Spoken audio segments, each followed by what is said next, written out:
그 목소리 잘 크게 들리십니까? 소리 커요? 예. 여러분 아미 아십니까? 아미? 아가미 말고 아미. 아미 아세요? 아미? 우리 박문순 지사님 아미가 뭡니까? 오, 예. BTS 팬클럽. 야, 우리 박수. 야, 우리 박문순 지사님이 혹시 팬클럽이세요? BTS 팬클럽이세요? 야, 아미를 아시네요. 아미를. 야, 우리 유나 어머니 아셨어요? 아, 도현이 어머니도 아셨어요? 시은이 어머니도 아셨어요? 다 아시네요. 아미. 야. 이 2013년도에 데뷔했죠. 방탄소년단. 지금은 명실상부한 우리 한국을 대표하는 K-팝 아이돌입니다. 현재 이제 전 세계적으로 방탄소년단 열풍을 일으키면서요. 21세기 팝 아이콘으로 자리를 잡았습니다. 방탄소년단. 현재 이 아미는 이 방탄소년단의 팬클럽이에요. 예, 팬클럽 이름이 아미입니다. 아미. 예. 그래서 이제 영어로 하면은 이제 군대죠. 군인. 아미. 예. 그래서 방탄복하고 군인하고는 한 몸이잖아요. 예, 그것처럼 이 방탄소년단과 팬클럽이 한 몸이 되겠다는 의미에서 팬클럽 이름을 아미라고 정했다고 그래요. 근데 이제 우리 박문순 씨님도 아시고 우리 학생들 어머니도 다 아실 정도로 좀 이 특이한 게 뭐냐면 보통 이 K-팝 아이돌의 팬클럽은 연령대가 그 팬들의 연령대가 10대나 20대거든요. 근데 이 방탄소년단은 그걸 뛰어넘어서 30대, 40대 또는 이렇게 60대까지도 다양한 연령층의 팬을 소유하고 있는 게 이 아미예요, 아미. 예. 심지어 이제 남성으로 이루어진 7인조 그룹이잖아요. 그러면 남성 팬이 많겠어요? 여성 팬이 많겠어요? 예, 당연히 여성 팬이 많겠죠. 그런데 이 방탄소년단은 남성 팬들도 많다고 그럽니다. 예. 이제 더 특이한 것은 외국, 이제 특히 중동이나 동남아, 동유럽, 그 다음에 이제 뭐 미국, 일본, 서유럽권까지 전 세계를 불문하고 그냥 다 해외에 10대 팬들이 많이 있다고 그래요. 예, 전 세계적으로. 예. 근데 이처럼 이제 팬클럽은 이제 누군가를 좋아하는 사람들을 말합니다. 팬클럽. 누군가를 좋아하는 사람들. 이제 이게 팬들의 모임, 이게 팬클럽인데. 그런데 이제 자신이 좋아하는 그 스타가 인기가 떨어지고 더 이상 나에게 기쁨과 만족을 주지 못하면 여지없이 그 스타에게서 등을 돌리고 떠나는 것이 또 팬클럽 회원이에요. 예, 영원하지 않는 것 같습니다. 예, 영원하지 않는 것 같아요. 그리고 이제 아무리 열성적인 팬클럽 회원도 그냥 팬일 뿐이에요. 무슨 말씀이냐면, 물론 이제 모든 팬들이 다 그런 것은 아니지만, 그 가수처럼 목에서 피가 나도록 연습하지 않고, 또 그 배우처럼 혼신을 다해서 연기 연습을 하지 않는다는 거죠. 이 팬들이. 예. 그냥 팬은 가수와 배우의 그 공연을 그냥 바라보면서 그냥 박수만 쳐주는 거예요. 예. 그게 팬입니다, 팬. 예. 이제 우리 지난 안식일에 지금 이제 떨어져 앉아 계시지만 우리 전여정 성도님 그리고 우리 김영신 성도님 그리고 이제 오늘 이제 사정이 있으셔서 못 오셨지만 우리 황세린 성도님 또 정희선 성도님 이분들이 이제 예수 그리스도를 개인의 구주로 영접하고 아버지와 아들과 성령의 이름으로 침례를 받았어요. 그러면서 이제 그리스도인이 되었습니다. 네, 그리스도인이에요. 자, 그러면 침례를 받으신 우리 두 분께 질문을 드리겠습니다. 자, 그리스도인이 된다는 것은 무슨 의미인지 아십니까? 내가 이제 침례를 받고 그리스도인이 되었는데 그리스도인이 된다는 것은 무슨 의미인지 아시겠어요? 자, 여러분은 그리스도인이 된다는 것은 어떤 의미인지 아십니까? 자, 그리스도인이 된다는 것은 예수를 지지하는 팬클럽 회원으로 가입하는 것이 아닙니다. 그게 아니에요. 그리스도인이 된다는 것은 그냥 팬클럽의 회원이 아니라 예수의 제자가 되는 거예요. 예수의 제자가 되는 거. 자, 그러므로 그리스도인은 스승에게 혼신의 힘을 다해서 배우는 제자처럼 예수님의 모든 가르침을 받아들여서 생애 가운데서 그것을 실천하면서 살아가야 합니다. 그리고 예수님께서 걸어가신 피 묻은 길을 함께 걸어가야 됩니다. 우리 김영신 성도님이 고개를 끄덕이셨어요. 자, 그러나 오늘날 많은 그리스도인들이 예수님의 제자가 아니라 팬클럽 회원의 모습으로 살아가고 있어요. 무슨 모습으로 살아간다고요? 제자가 아니라 팬클럽 회원으로 살아가고 있다는 거죠. 그래서 교회에서 찬양하고 기도할 때는 참 열성적인 그런 모습을 나타냅니다. 막 두 손을 들고 정말 찬양을, 혼을 다해서 찬양을 부르는데, 그러나 예수님께서 고난 속에서도 진리에 순종하고 좁은 길을 걸으라고 명하시면 등을 돌리고 떠나간다는 거죠. 교회에서 찬양하고 기도할 때는 그렇게 열렬하게 그렇게 하다가도 예수님께서 고난의 길을 걸으라고 하면 어떻게 한다고요? 등을 돌리고 떠나버리는 거예요. 마치 팬클럽 회원처럼. 그래서 현대인들이 선호하는 이 신앙, 기독교 신앙을 한마디로 요약하면 이렇습니다. 같이 한번 읽어볼까요? 자, 시작. 예수님을 믿지만 그분께서 나의 삶을 간섭하는 것은 싫다. 이게 지금 현대인들이 선호하는 기독교 신앙을 한마디로 표현한 거예요. 그래서 마태복음 16장 24절에 이에 예수께서 제자들에게 이르시되 아무든지 나를 따라오려거든 자기를 부인하고 자기 십자가를 지고 나를 쫓을 것이니라. 아멘. 여러분, 예수님께서 나를 따르라 이렇게 부르셨어요. 그런데 그 예수님의 부르심은 마냥 유쾌하고 좋은 것만은 아닙니다. 예수님의 이 부르심은 때때로 충격적이기도 하고 또 고통스럽기도 합니다. 그래서 예수님께서 나를 따르라고 명하시면 예수님을 뒤돌아서 떠나는 팬클럽 회원들이 있어요. 자, 그렇게 떠나는 회원들의 대부분은 지루한 신앙에 빠져 있는 사람들이거나 신앙을 그냥 단순히 복을 받고 천국에 가는 공짜 티켓을 주는 그냥 그런 것으로 받아들이는 사람들이.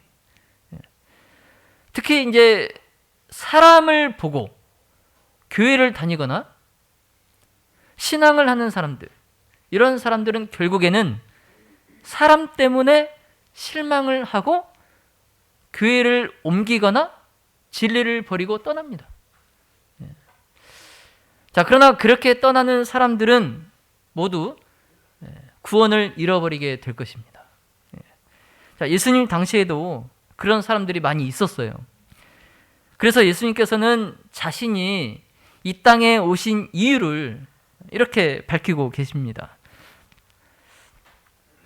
마태복음 10장 34절에 내가 세상에 화평을 주러 온 줄로 생각지 말라. 화평이 아니요 검을 주러 왔노라. 아멘. 여러분, 이 말씀이 이상하시죠? 이상한 말씀입니다. 자, 예수님은 평화의 구주이신데 화평이 아니요 무엇을 주러 왔다고요? 검을 주러 왔다고 하고 계세요. 이상합니다. 평화의 주님이신데 여러분, 정말 그런가요? 아닙니까? 여러분, 이 말씀이 무슨 뜻일까요? 자, 선지자 이사야는 메시아의 탄생을 예언하기를 평강의 왕이라 그랬습니다. 평강의 왕. 예수님은 평강의 왕이라는 거죠.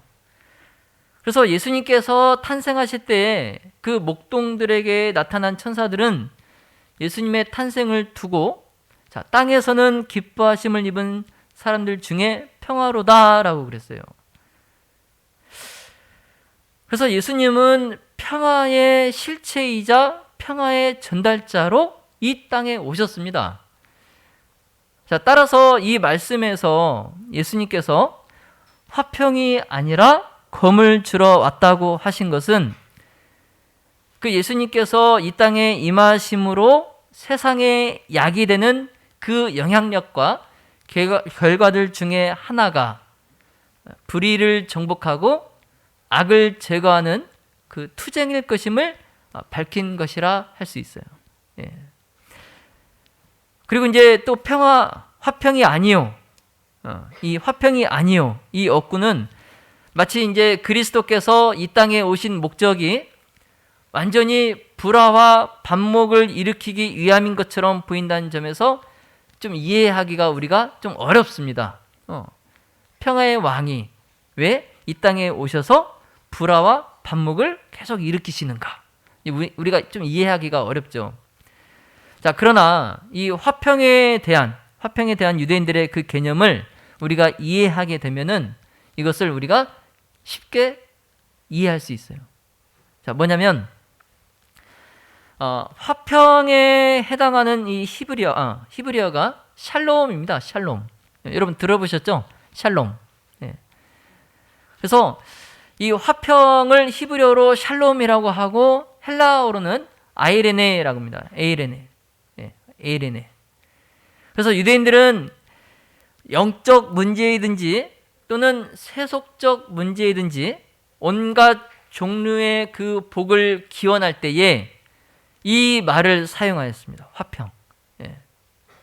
그리고 그들이 메시아가 오시면 이 세상의 모든 번영이 유대 땅을 중심으로 해서 이제 꽃 피울 것이다 라고 이렇게 믿었어요. 유대인들은. 예수님이 오시면 이제 우리 유대 땅이 번영할 것이다 이렇게 믿었단 말이죠.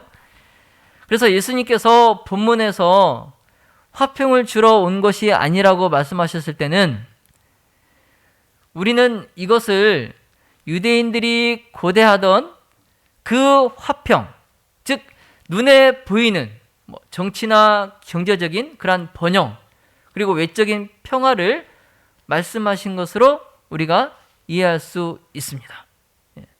그래서 실제로 예수님은 본질적으로 인간의 하나님과의 화목, 이거 내적인 평화를 주기 위해서 이 땅에 오신 거예요.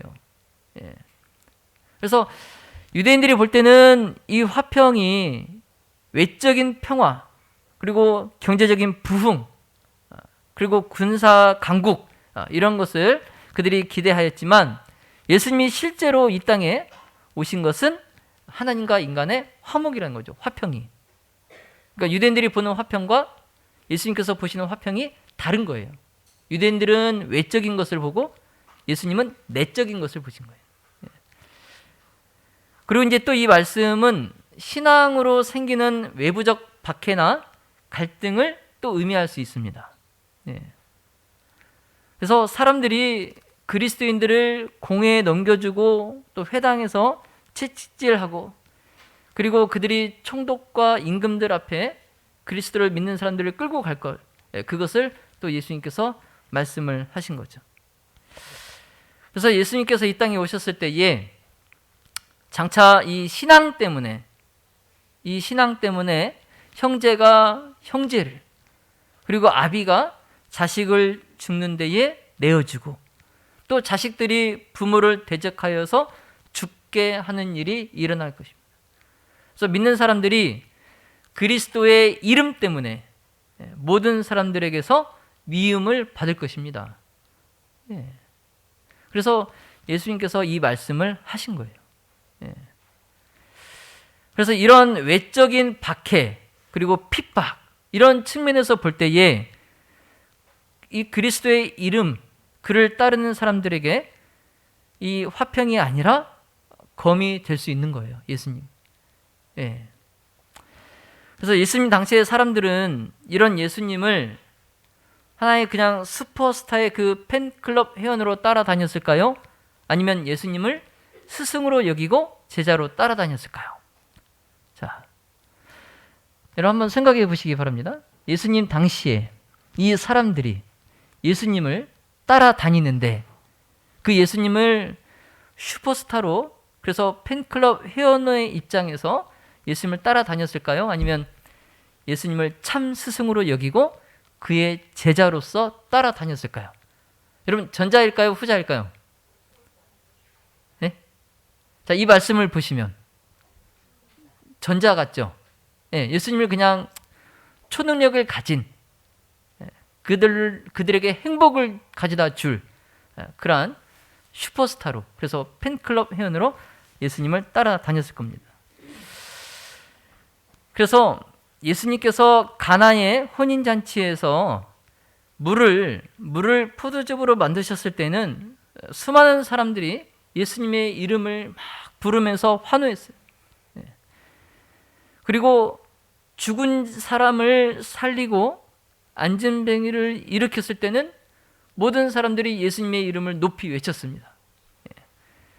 그리고 갈릴리 바닷가에서 5,000명을 먹이고 또 7,000명을 먹이고, 그래서 떡과 물고기를 나눠줄 때 그때 수많은 사람들이 예수님 주변으로 모여들었어요. 자, 그러나 예수님께서는 그들이 예수님 자신을 따라다니고 자신에게 열광하는 이유를 정확하게 아셨어요. 예수님께서 기적을 베푸실 때마다 많은 사람들이 예수님을 따라다녔는데 그들이 왜 예수님을 따라다녔는지를 예수님은 정확히 알고 계셨어요. 자, 요한복음 6장 26절에 내가 진실로 진실로 너에게 이르노니 너희가 나를 찾는 것은 표적을 본 까닭이 아니요. 자, 노란 글씨 같이 읽어볼까요? 시작. 떡을 먹고 배부른 까닭이로다. 아멘. 자, 여러분, 예수님의 이 말씀에 의하면, 자, 사람들이 예수님을 슈퍼스타의 팬클럽 회원으로 따라다닌 것입니까? 아니면 예수님의 참 스승을 모시고 예수님을 그의 제자로서 따라다닌 것입니까? 팬클럽 회원으로 그냥 따라다닌 거예요. 왜? 예수님을 따라다니면 병이 낫고, 죽은 사람이 살아나고, 먹을 것이 생기니까, 그냥 기쁨을 주니까, 행복을 주니까, 만족을 주니까 그냥 팬클럽 회원으로 예수님을 따라다닌 거예요. 그래서 예수님 당시에 예수님을 그저 그냥 평강의 왕으로 그냥 화평케 하시는 분으로 알고 그 따라갔던 사람들은 이제 그런 예수님이 십자가에 달려서 더 이상 자신에게 그런 기쁨과 만족을 주지 못하게 되니까 이제 어떻게 했어요? 예수님이 십자가에 달리셨을 때는 어떻게 했어요? 그 따라다녔던 사람들이 등을 돌리고 그냥 떠나가 버렸잖아요. 여러분, 그와 똑같은 일이 이 마지막 시대의 교회 속에서도 이루어지고 있어요. 그때와 똑같은 일이. 자, 예수 그리스도의 이름을 외치는 팬클럽 회원은 참 많아요. 참 많습니다. 그런데 그 가운데 제자가 없는 것이 오늘날 교회의 모습이에요. 회원은 많은데 제자가 없어요. 팬들이 원하는 것은 예수님이 아니라 예수님께서 나눠주시는 부수적인 것들이에요. 예수님께서 주시는 구원과 복과 건강과 재물은 좋은데 예수님과 함께 십자가에 못 박히는 것은 싫은 거죠.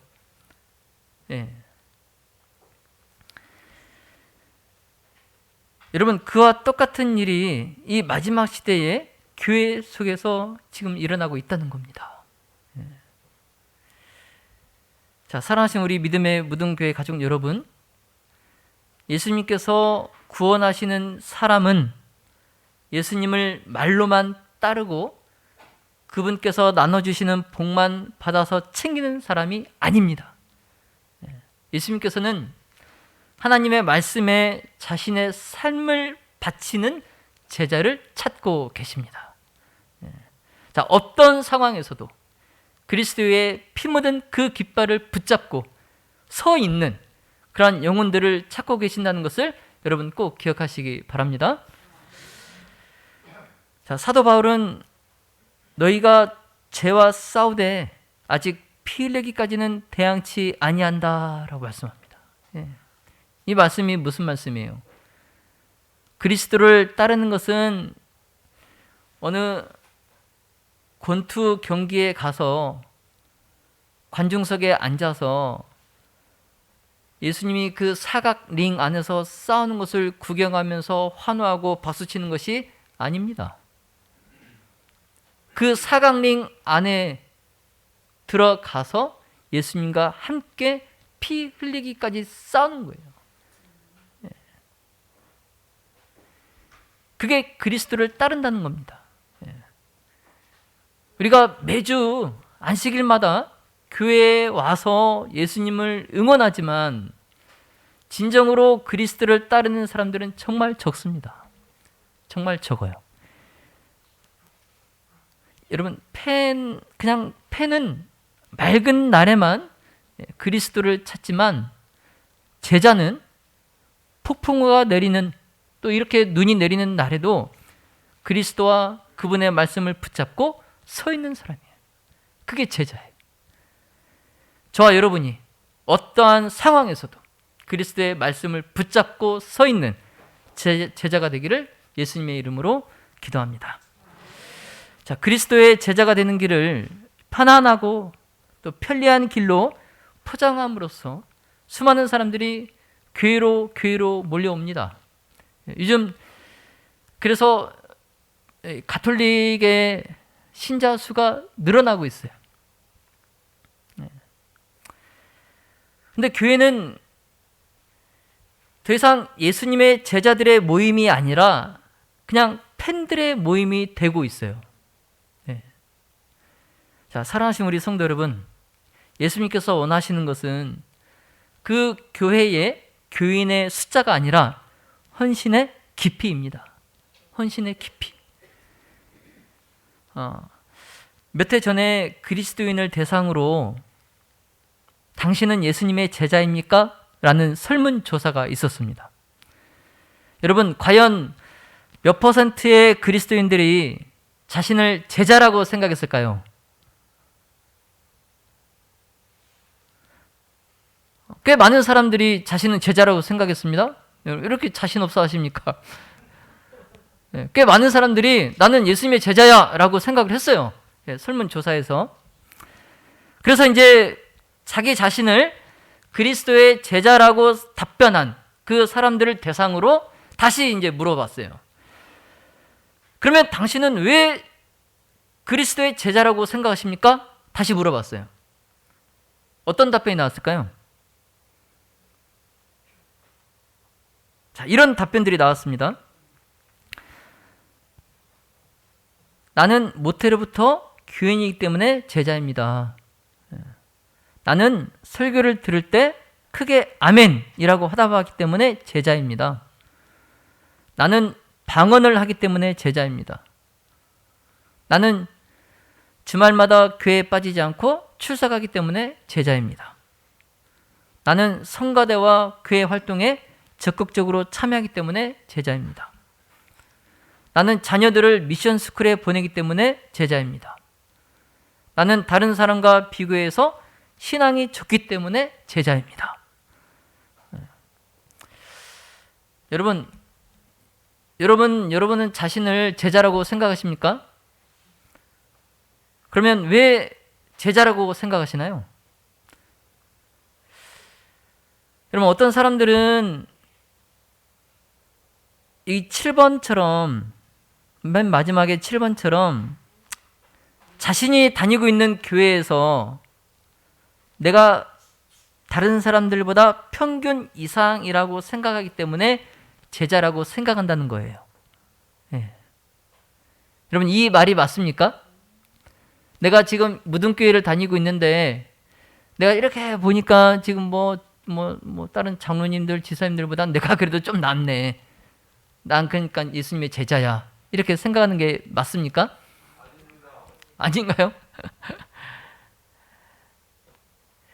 여러분, 그렇게 생각하는, 그래서 자신을 예수님의 제자라고 말하는 사람들은 예수님께서 마지막에 라오디게아 교회에 내리신 그 평가를 모르는 사람이에요. 예. 그래서 그걸 모르기 때문에, 그 라오디게아 교회에 내린 예수님의 그 평가를 모르기 때문에 교회에서 그냥 말씀과 기도와 또 교회 출석과 헌금 등이 다른 사람보다 평균 이상이면 안전하다, 뭐 이 정도면 됐다, 이런 착각에 빠지게 되는 거예요. 예. 자, 그러나 그런 사람들은 라오디게아 교회를 향해서 예수님의 내리신 그 평가를 다시 잘 읽어봐야 됩니다. 자, 계시록 3장 15절로 17절에 내가 내 행위를 아노니 내가 차지도 아니하고 도업지도 아니하도다.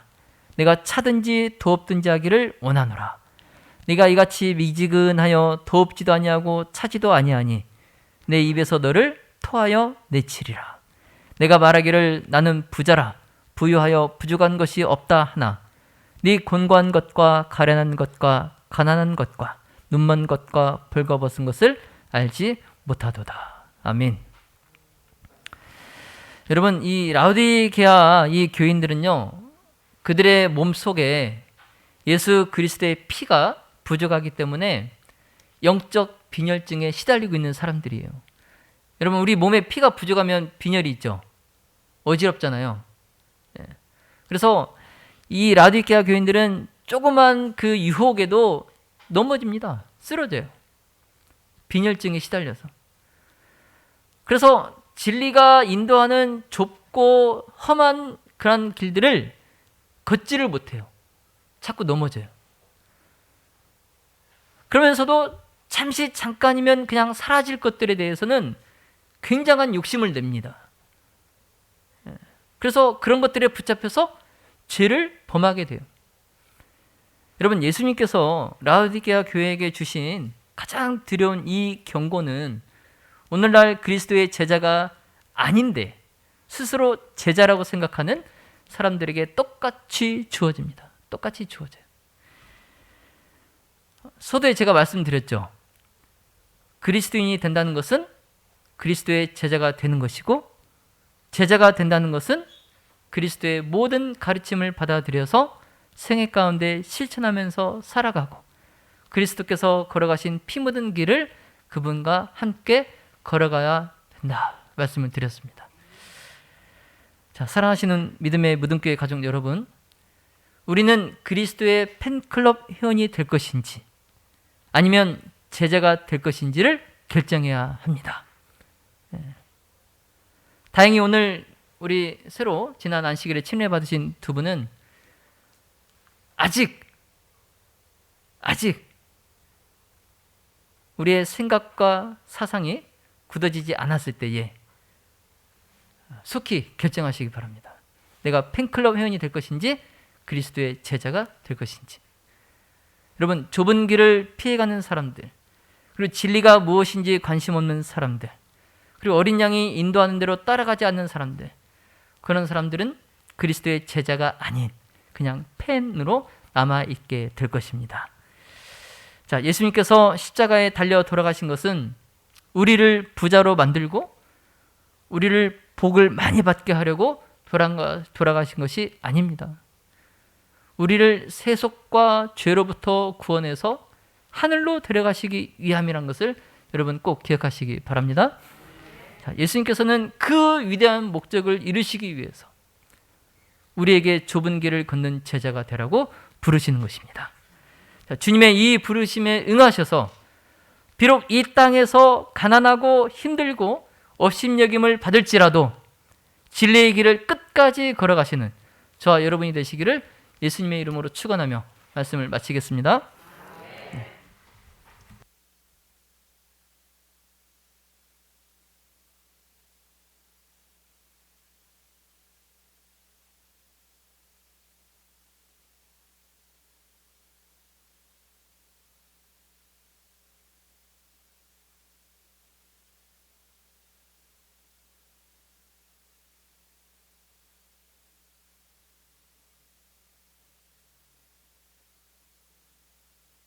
엎드려 아기께 경배하고 보배압을 열어 황금과 유황과 모략을 애물로 드리니라. 마태복음 2장 11절 말씀입니다.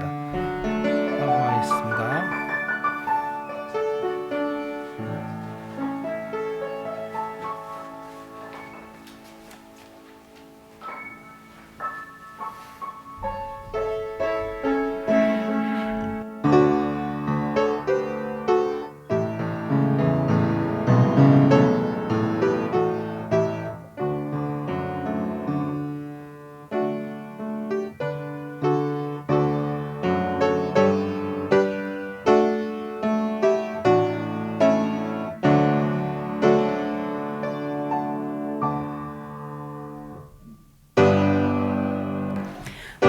만복근원 주 하나님 천하 사람 모두 찬송 만만 천사 음성 높여 성부 성자 성령 찬송 아멘.